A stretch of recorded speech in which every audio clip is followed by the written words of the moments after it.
Hi, today we are going to discuss about multiple access protocols. Coming to the multiple access protocols, it is a new elegant method to solve the channel allocation problems. It is a new an elegant method to solve the channel allocation problems. It is called the Aloha system, which is used ground-based radio broadcasting.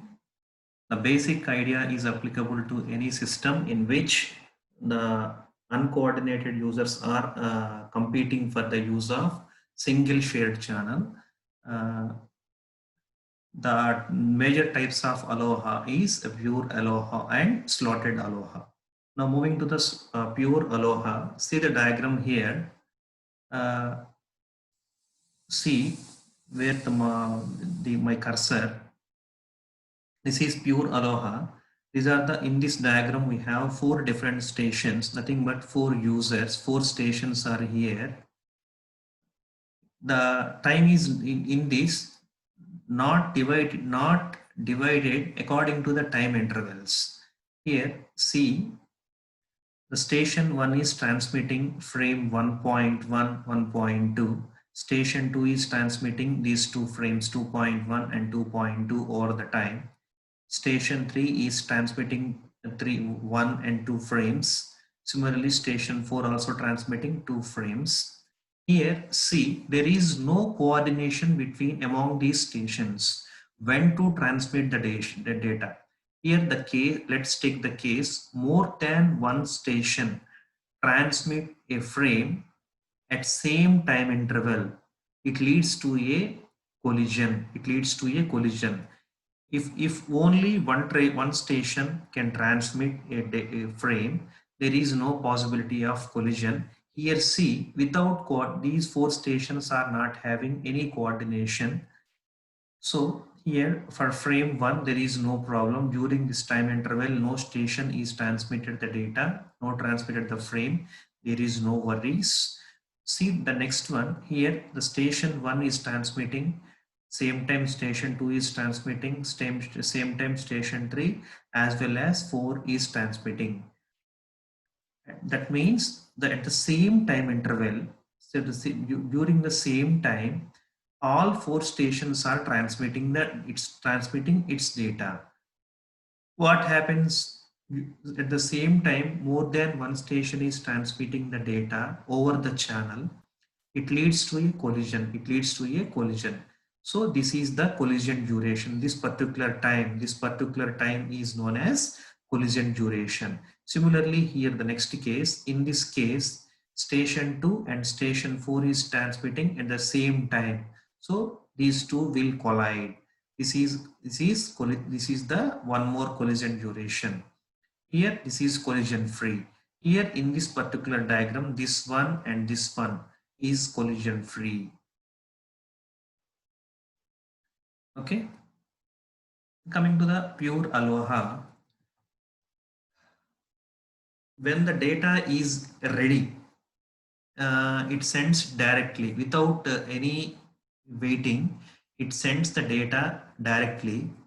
We don't know whether the channel is empty or whether the channel is occupied by other station, everything. But there is no constraint, no limitation. We don't know whether the channel is empty or not, whether the channel is allocated by any other station. We don't bother about the situation. All we do is transmit the frames. Okay. Here in this case, all frame lengths are equal. All frame lengths should be equal. Then we get the high throughput. Here the checksum recognizes if there is a collision or not. Here the checksum recognizes if there is a collision or not. If there is a collision, we'll wait some random time and transmit the next frame. This is known as retransmission. If any frame got collide with another frame and it will wait for some random time. The receiver will wait for random time and transmit the next frame. This is known as retransmission. Next one, connection system. It is having single communication channel where multiple users are competing for the channel. Here, if there is a multiple communication channels, there is no chance of possibility of collision. Here only we are having single communication channel implies multiple users or multiple stations are competing for the channel, and then those systems are the connection systems. If workload for this pure Aloha, the workload will be increasing. If n greater than 1, then we are unable to handle the problems. If 0 is less than, n is less than 1, at least we can handle and transmit the frames. Here the n represents data frames which are to be sent. Here G represents retransmit. S represents the total probability. S represents the total probability. This is about pure Aloha. This is the vulnerable time of pure Aloha. See the diagram. The vulnerable time is 2 TFR. TFR means frame transmission time. Here, see, here in this case, this is B's data. This is C's frame. This is C. A yellow color one is B's frame. That means user B or station B. Let us assume B's frame. Here this blue one is A's frame. This green color is C's frame. Here, see, in the first case, B's end is collides with A's beginning. This is the time. This vertical one is time. This vertical one is time. Here, B's end is collides with A's beginning, and A's end is collides with C's beginning.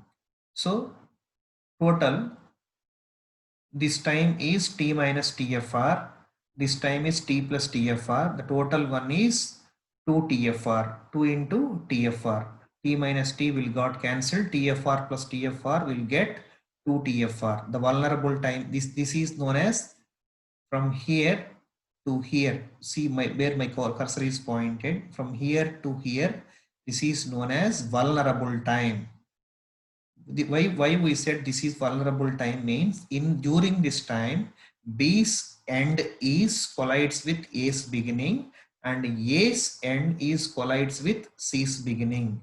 So this time interval is known as vulnerable time. This vulnerable time for pure Aloha is 2 TFR. TFR is frame transmission time.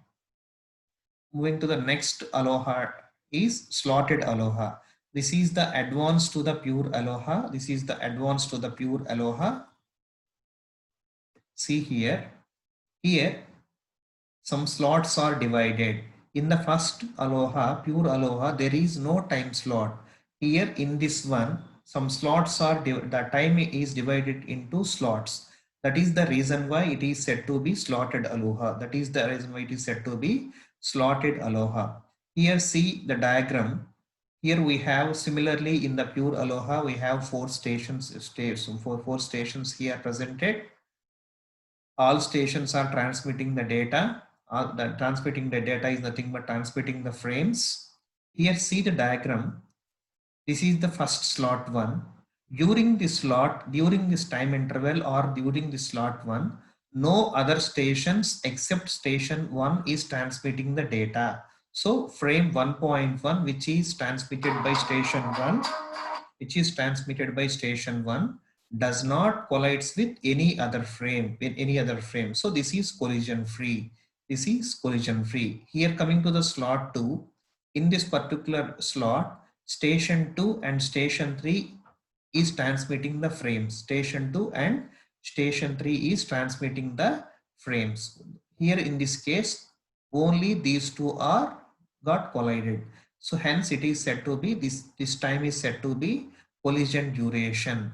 Here, coming to the slot 3, frame 1 sent by frame 1.2 sent by station 1, frame 4.1, and thus the frame sent by station 1 and station 4 got collide. This is collision duration. This is collision free. This is collision free, and slot 6 also is collision free. Here, what happens is it need a global time synchronization. It need a global time synchronization. In slotted Aloha, it is better than pure Aloha in channel utilization. In channel utilization. Here, what happens is if if one station fails, if suppose station 1 is transmitting the data, during the middle of the time, if any other station wants to transmit the data, it will not permit to transmit the data in the middle of the time slot. It needs to wait for the next time. Every station must transmit the data at very beginning of the time slot only. Here see the diagram. There is no intermediate transmission. Every station is transmitting the data at the very beginning of the time slot only. Okay, by this principle, we can reduce the collision. We can reduce the collision, and it uses the channel efficiently. Slotted Aloha uses the channel efficiently when compared to the pure Aloha. And compared to the pure Aloha. Coming to the time, vulnerable time. Coming to the vulnerable time here.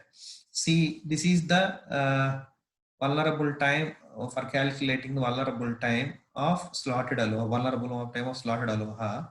See here, this one yellow color frame is transmitted by station B. This blue color frame is station A, and this orange color is station C. See here, at the beginning, during station B's transmission, no other station is transmitting the data. Either A or C is not transmitting the data. Hence, it is collision free.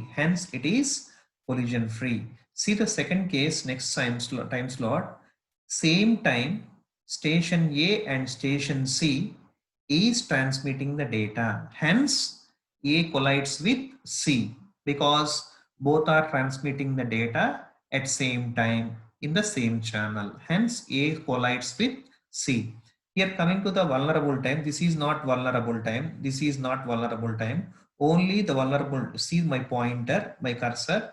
This is the only time pointer. Here T plus TFR. Here the vulnerable time is T minus T plus TFR. T minus, we need to subtract this one. T minus T plus TFR. The vulnerable time will be here T. This is T plus TFR. We need to subtract these two. T minus T plus TFR. The vulnerable time will be TFR. The vulnerable time for pure Aloha is 2 TFR. The vulnerable time for this one slotted Aloha is TFR. Hence, the slotted Aloha is giving better results than that pure Aloha. Why? Because the vulnerable time is less. Here vulnerable time is TFR. In that case, vulnerable time is 2 TFR. Moving to the next one. Next protocols. Carrier sense multiple access protocols. Carrier sense multiple access protocols. Here, see, carrier sense multiple access means CSMA. Carrier sense multiple access means what? Coming to the CSMA. What is CSMA? CSMA means carrier sense multiple access. Here carrier is nothing but a channel. Carrier is nothing but a channel. Okay. If any station wants to transmit a frame or wants to transmit the data, the first station must sense the channel, or the station must sense the carrier first. If any station, if any other station is transmitting the data, if any other station is accessing the channel, then what it will do is it will wait for the it will wait for the channel gets free. Once the channel gets free, then only that station can able to transmit the data. This is because if any other station is transmitting, at the same time one more station is transmitting, what happens? It leads to a collision. Why? Because all are using same channels. That is the reason why what we need to do is we need to sense the channel to know whether the channel is free or the channel is busy. Okay, coming to the carrier sense multiple access protocols, we are having three protocols here. First one is one persistent CSMA, second one is non-persistent CSMA, third one is P persistent CSMA. Moving to the first one persistent CSMA. Here see, this one is one persistent CSMA means we need to sense the channel continuously. We need to sense the channel continuously. Here see these lines. We need to do what we will do is we need to do sense continuously. If whenever the channel is free, then it transmit the data. So it is said to be sense and transmit. If suppose if we sense the channel is busy, next immediately we will sense, and so on. We continuously sensing the channel. Whenever the channel is free, it will transmit the data. It is said to be one persistent CSMA protocol. Coming to the second protocol of CSMA, non-persistent CSMA protocol. During non-persistent CSMA means, see here the diagram, the second diagram, this one where my cursor is pointed. First, what we will do, the station senses the channel. The channel is busy. What it will do is it will wait for some time. Again, it will sense. Again, it will sense. Again, it will busy. What it will wait. And here the continuous sensing is not happens. Here only first the station will sense the channel, sense the medium. If the medium is busy, the medium is occupied by other station or other user, it will wait for some time and sense. If it is busy, again it will wait for some time and so on. If it is free, then it can transmit the data. So it is said to be non-persistent CSMA. For the major difference between non-persistent CSMA and this one persistent CSMA is, in one persistent CSMA, the continuous sensing will happens. In non-persistent CSMA, sense and wait will happens. Moving to the third protocol of CSMA, that is P persistent CSMA. That is P persistent CSMA. Here what it will do is the station will continuously sense. And what it will do next, it will do it will separate it by time slots. Suppose if a station continuously senses, if it got free, it transmit the data. If it is not continuously transmitting the data, it is the station is allocated a time slot. Only during the time slot only it can able to transmit. After the time slot, if any station is in the queue, it will wait.